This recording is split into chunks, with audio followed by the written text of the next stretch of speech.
Hey,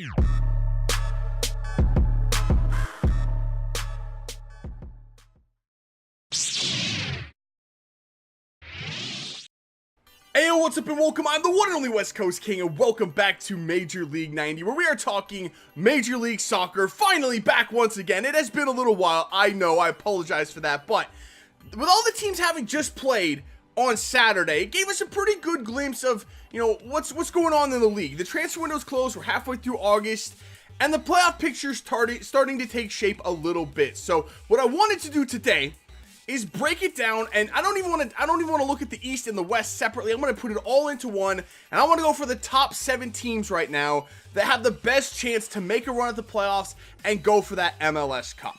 So to start off with, at number 7, I'm going to go with the Houston Dynamo. They've been near the top of the Western Conference all season long. Currently, based on tiebreakers, they sit atop the West right now, and it's kind of bizarre maybe to put the top team in one of the conferences at number 7, but I do still think there are holes in their game. Yes, they've been near the top of the conference, but that just means that they've been decent. I mean, the Western Conference compared to the Eastern Conference hasn't been great this year. Very, very up and down from a lot of the teams. Maybe Houston's been the most consistent of those teams, at least hanging around the top for so long. And they do have a pretty decent team, but again, they go through lulls at times when it comes to the playoffs.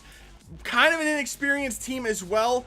I don't want to put them any higher than 7, but I am going to put them in the top 7. There's some teams that you might have expected to see in here that aren't going to be there, and I think Houston just makes the cut. I think that they're definitely, obviously, a playoff team sitting number 1 in the West right now, but come playoff time, I think that they're behind some of the other teams that are going to be ahead of them.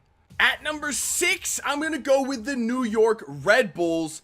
And outside of maybe Seattle, they're the hottest team in the league right now. Since June, they've won 6 games and only lost 3. They've been, and including the entire month of July, completely undefeated, won all 4 of their games pretty convincingly. I mean, they've been on fire for the last month and a half, 2 months. They look really, really good once again. If you remember back a little bit, I looked at 3 teams, New York Red Bulls, Seattle Sounders, and LA Galaxy, and I said, of those 3, I would pick Seattle to maybe turn things around and make a significant push and look to, maybe defend their title.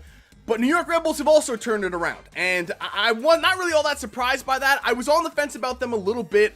I think it was back in June when I said that.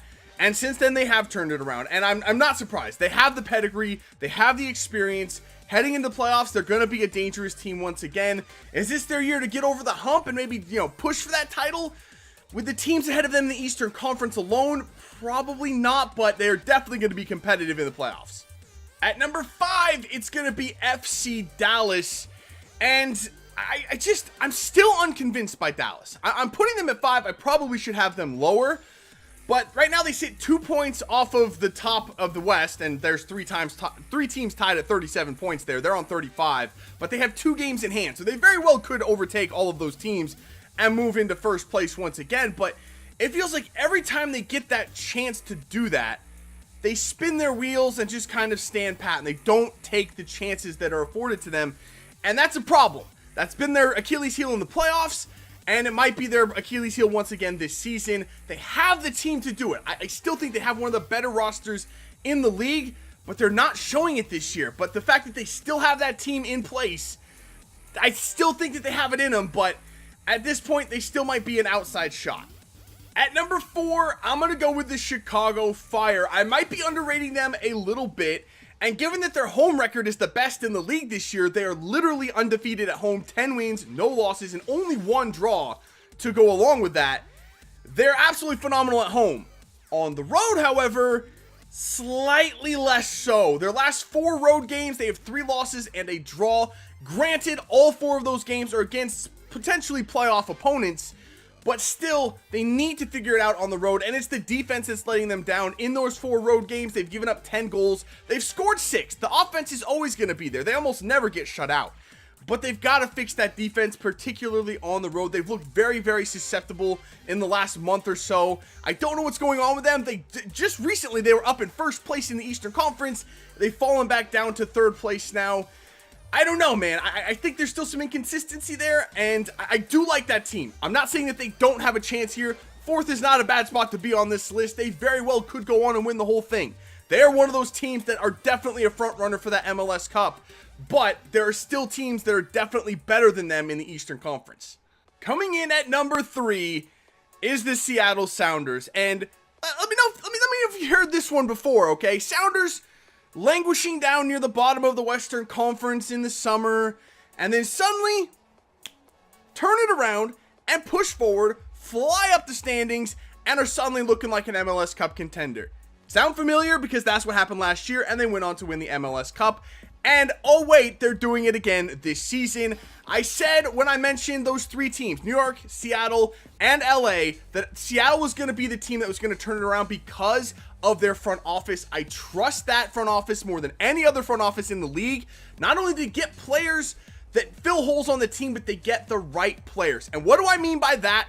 They've gone 380 minutes in the league. That's over 4 games, not giving up a goal. Of those 380 minutes, Kevin Leerdam, the new right back, has played 369 of those minutes, and they have pitched a perfect shutout, scoring 11 and giving up none.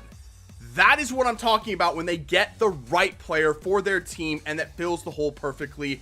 That is why Seattle has been so good and has never missed the playoffs in their MLS history. They're one of the most consistent teams in the league, and yet again, I think that they're going to be a contender for the MLS Cup. So now we're down to the top 2 teams, and they're both coming from the Eastern Conference. Like I said, the Eastern Conference is stacked this year. There are some very, very, very good teams out there. And at number 2, we're going to go with NYCFC. More specifically, we're going to go with David Villa because he is really the catalyst of that team, isn't he? I'm not going to take away from what the rest of the team is doing and the job that Patrick Vieira has done there, but damn, David Villa is on one this season. I was a little upset that he won the MVP last year. I didn't think he was the MVP. I thought Giovinco was hands down the best player in the league last season, and for some reason, he didn't even make the finalist cut of the top 3. I don't know how that was possible. It was an absolute disgrace. But this season, I don't think there's any argument. David Villa is the top player in the league this season. He leads the league in goals scored with 18, shots on target. He has the best Audi player index. Him and Giovinco are running away with that. There's no one even close to those two in that player index as well. Clint Dempsey is 3rd, and he's like 100 points behind Giovinco. So David Villa, man, as long as David Villa is on the field for NYCFC, they are a threat to everyone. Make no mistake about it. They are legit this season. I picked them to finish. I think I picked them to finish 1st in the East this season during the preseason, and Toronto to finish 2nd. It's looking like that might be flip-flop, but either way, they're both fantastic teams. And that brings us, of course, to the number 1 team, and that is Toronto, the team that represented the Eastern Conference in the MLS Cup final last year, looking to be the favorites to do that once again. They're just a great team, aren't they? They're so well built and at times completely unbeatable. There's just nothing you can do. When Altidore and Giovinco are linking up, they are freaking dangerous and unstoppable. It reminds me a lot of Obafemi Martins and Clint Dempsey in Seattle a couple seasons ago when they won the Supporter Shield. That's how good they are, and they're easily the favorites to win the Supporter Shield again. They're 4 points clear of NYCFC, and I gotta put them at number 1 as the favorite to go on to win the MLS Cup right now. They are that good. So that is all that I have to talk about for today. Let me know what you guys thought about the list. Did I have someone ranked too high? Maybe someone ranked too low? Let me know. Did I leave someone off the list entirely? I very well could be, in your opinion. So let me know in the comments below. But there's about a little over 2 months left until the MLS playoffs start. A lot of time left for some teams to turn it around. You never know. I mean, this is the MLS. Anything could happen. We'll have to wait and see. But that's it for this one. If you did enjoy it, make sure to let me know by leaving a like below. Subscribe if you're new. I'll see you when we come back for some more Major League 90. See ya.